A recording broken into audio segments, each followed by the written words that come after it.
একটা বিমান, একটা দুর্ঘটনা। মুহূর্তে মাইলস্টোন কলেজ রূপ নিল এক বিভীষিকায়। যেখানে একটু আগেও ছিল ক্লাসের কোলাহল, সেখানেই তৈরি হলো শত শত আর্তচিৎকার। বাংলাদেশ বিমান বাহিনীর F7 মডেলের বিমানটি দুপুর 1:06 উড্ডয়ন করে। 12 মিনিট পর ঠিক 1:18 বিমানটি বিধ্বস্ত হয়। বিমান চালাচ্ছিলেন ফ্লাইট লেফটেন্যান্ট তৌকির। এটি তার সোলো ফ্লাইট ট্রেনিং এর অংশ ছিল। এই ধাপে এসে একজন প্রশিক্ষণরত বৈমানিক প্রথমবারের মতো একা কোনো প্রশিক্ষক ছাড়াই নিজে একটি বিমান ওড়ায়। ফ্লাইটের দৈর্ঘ্য ছিল সাধারণত 20 থেকে 30 মিনিটের, কিন্তু কে জানতো মাত্র 12 মিনিটেই সবকিছু শেষ হয়ে যাবে। তাছাড়া এই ট্রেনিং এর আগে পাইলটের মনোবল, দক্ষতা, জরুরি অবস্থা সামলানোর কৌশল সহ নানান বিষয় বারবার পরীক্ষা করে দেখা হয়। সবকিছু ঠিক থাকলে তখন তাকে একাই একটি বিমান নিয়ে ওড়ার সুযোগ দেওয়া হয়। তৌকির সবকিছুর যোগ্য ছিল। তিনি বিমান নিয়ে কুর্মিটোলা পুরান এয়ারফোর্স বেস থেকে টেক অফ করেন।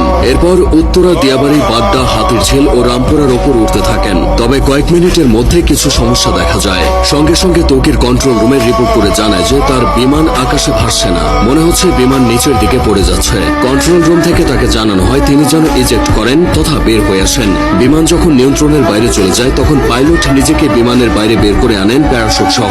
এটি ইজেক্ট, কিন্তু কোনো এক অজানা কারণে তা সম্ভব হয়নি। এদিকে কন্ট্রোল রুমের সাথে পাইলটের যোগাযোগ বিচ্ছিন্ন হয়ে যায়। তার ঠিক 1 থেকে 1.5 মিনিটের মধ্যে বিমানটি নিয়ন্ত্রণ হারিয়ে উত্তরা মাইলস্টোন স্কুলে বিধ্বস্ত হয়। মূলত স্কুলের আবাসিক ভবনে বিমানটি আছড়ে পড়ে। ভবনটির নাম হায়দার হল। হলের পুরো অংশ ধসে গেছে। বিমানের বড় অংশটা ক্যাম্পাসের মাঝের ফাঁকা অংশে পড়েছিল। বিমানটি একটু পরে আছড়ে পড়লে হয়তো হতাহতের পরিমাণটা কিছুটা কমতো, কারণ ক্লাস শেষের ঠিক পরের সময় বিমানটি আছড়ে পড়েছে। বহু ছেলে মেয়ে ক্লাস শেষে বের হয়ে চলে যেত। যে ভবনে বিমান বাহিনীর প্রশিক্ষণ বিমানটি বিধ্বস্ত হয়েছে সেটি দোতলা ছিল। ক্যান্টিনের পাশেই ওই ভবনটি। ওই ভবনে 2টি তলা মিলিয়ে মোট 16টি ক্লাসরুম আছে আর 4টি শিক্ষকদের রুম। প্রাথমিকের 1ম থেকে 5ম শ্রেণীর ক্লাস হতো এই ভবনে। 3য় ও 4র্থ শ্রেণীর শ্রেণীকক্ষের সামনে বিমানটি বিধ্বস্ত হয়েছে। তখন ক্লাস চলছিল। কিছুক্ষণের মধ্যেই ক্লাস শেষ হতো। ঠিক সেই সময় কলেজের প্রজেক্ট 7 নম্বর ভবনে বিমানটি ধাক্কা লেগে জ্বালানি লিকেজ হয়। পরে প্রজেক্ট 2 ভবনের সামনে আছড়ে পড়ে। বেলা 1টার দিকে স্কুল ছুটি হয়ে যায়। তবে তখনও কিছু শিক্ষার্থী সেখানে অবস্থান করছিল।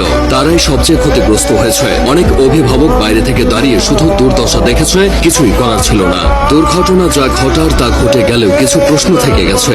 স্কুল কলেজ এরিয়ায় বাস ট্রাকের হর্ন আস্তে করার কথা বলা হয়। সেখানে স্কুল এরিয়ায় প্রশিক্ষণ বিমান ওড়ানো নিয়ে বেশ সমালোচনা হচ্ছে।